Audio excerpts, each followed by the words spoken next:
Good afternoon, everyone. It's 2 o'clock in the east, 11 out west, and it's Wednesday. And the Liberty Power Hour is on. Welcome to a brand new episode of Freedom Watch, streaming live from the highly acclaimed Strategy Room on FoxNews.com.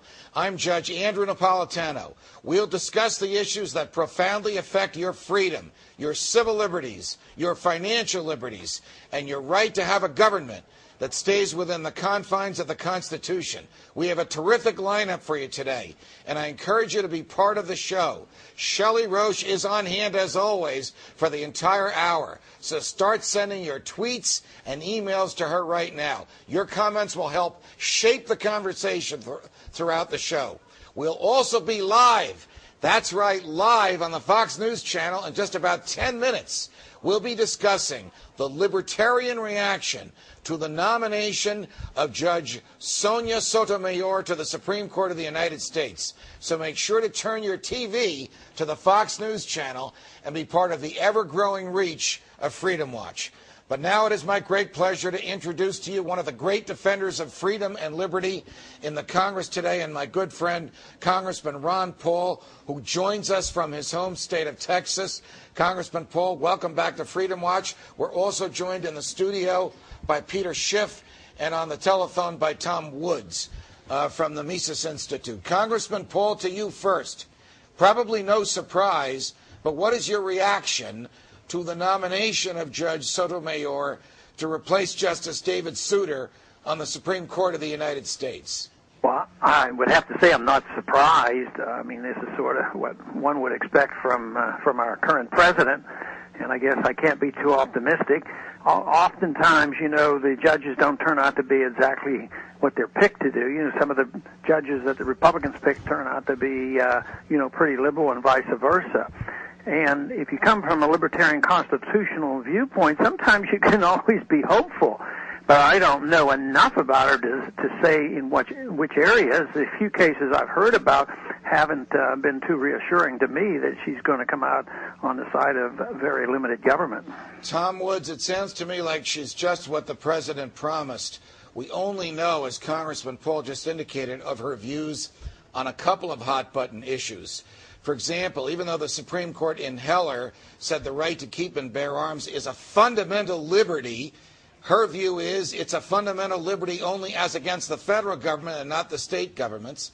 And even though the whole purpose of the 14th Amendment is to keep race out of the decision-making process by the government, her view is that the city of New Haven, Connecticut can tear up a test just because it was passed by all white firefighters and no blacks. Is any of this a surprise to you?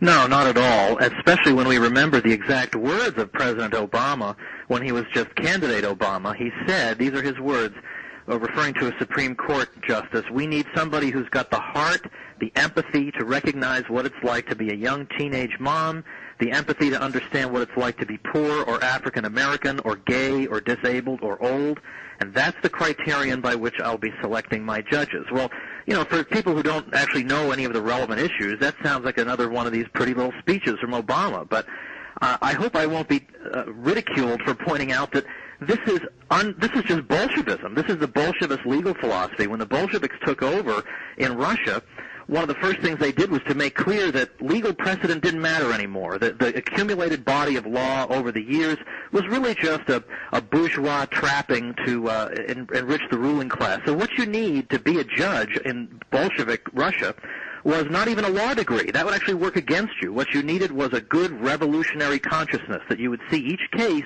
and you would know, according to your revolutionary consciousness, how the decision ought to come out. Not according to any fixed principle, but what your revolutionary consciousness told you. Well, this is exactly what we have in this woman. I mean, she says, "I would hope that a wise Latina woman with the richness of her experience would more often than not reach a better conclusion than a white male who hasn't lived that life." Oh, I mean, what can you even say about a statement like that? Could you imagine if a white male said that my intellectual experience is superior to that of a woman with color? I would think somebody in the House of Representatives would move for their impeachment before he finished saying it. I don't even want to go there. But the basic problem is this whole notion that the Constitution needs to be interpreted. That's crazy. The Constitution isn't written in Chinese. It doesn't need to be interpreted. It needs to be enforced. The only thing that maybe needs to be interpreted are the facts and as they apply to a clearly written Constitution. The problem problem is you have justices that want to ignore the Constitution under the guise of interpreting it. And they want to apply their life experiences and their empathy and their own agendas and ideology to places where they don't belong. The idea of a good justice is to be able to hand down a decision even if she thinks it's not right, even if she thinks that it's not going to be socially just or it's not going to be in the economic interest of the country. She has to enforce the Constitution regardless of how it plays out. Oh, Congressman Paul, how I wish that the Senate were filled with people like Peter Schiff when it comes to confirming who would be on the Supreme Court of the United States. We are not going to see that with this woman. In fact, we rarely see it with anybody on the Supreme Court in our lifetimes. But, Judge, let me ask one question. Should she get a few points for being honest? I mean, she says that the courts are there for policy making.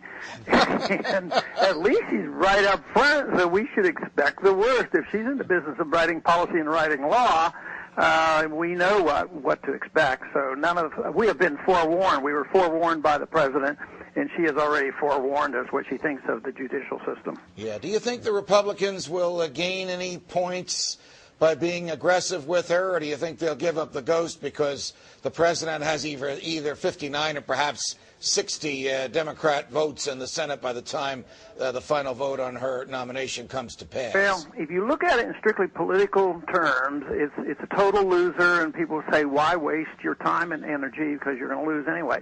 I've always approached it that if there is a problem and you sense it and you think you know the right answers and you believe in truth, how does it hurt? You lose a political battle, but you at least establish a record. If she is one to expect some very atrocious rulings, why don't they say so and set the record, warn the people, and let the chips fall where they may? It may be that, maybe there'll be a couple from the Democrat side that might wake up if there's some, really worse things about her that we don't know about yet.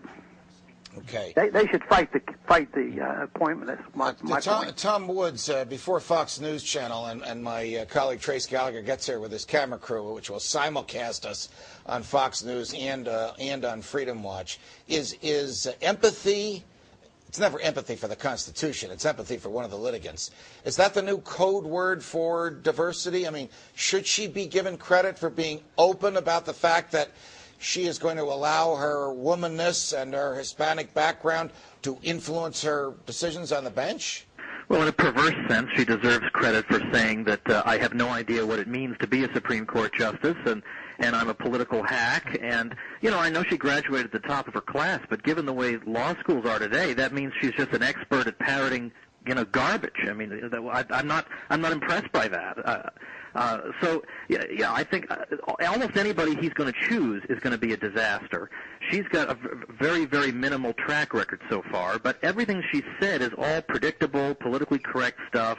And, by empathy, she means social justice, which means wealth redistribution, which means the Supreme Court involved in every dispute in American society. And the real problem is the court is involved in so many issues it has no business in, overturning decisions in of local school boards or whatever. It needs to stay out, and if it doesn't, then the Congress should use its authority to start stripping these federal courts of their jurisdiction in areas where they shouldn't be poking their noses in the first place. Except that many times, Congressman Paul, you know this, the Congress wants the court to rubber stamp its authority. It wants the court to find some new and creative way under the Commerce Clause that the Congress can regulate the most intimate and private behavior. Yeah, you wonder whether they work in collusion, and they make these plans. They rubber stamp what the Congress does. The Congress rubber stamps what the president does, and the president just marches on with more power. So there's not going to be any resistance. There's no balance of powers left at all. It just seems like all three branches want one thing, and that is more centralized power and control. And those who stand up against that get marginalized rather quickly. How do you think she would rule if the constitutionality of H.R. 1207, when it becomes law, is challenged by the Fed? Well, I think we wouldn't expect, a favorable ruling. And if you look at history,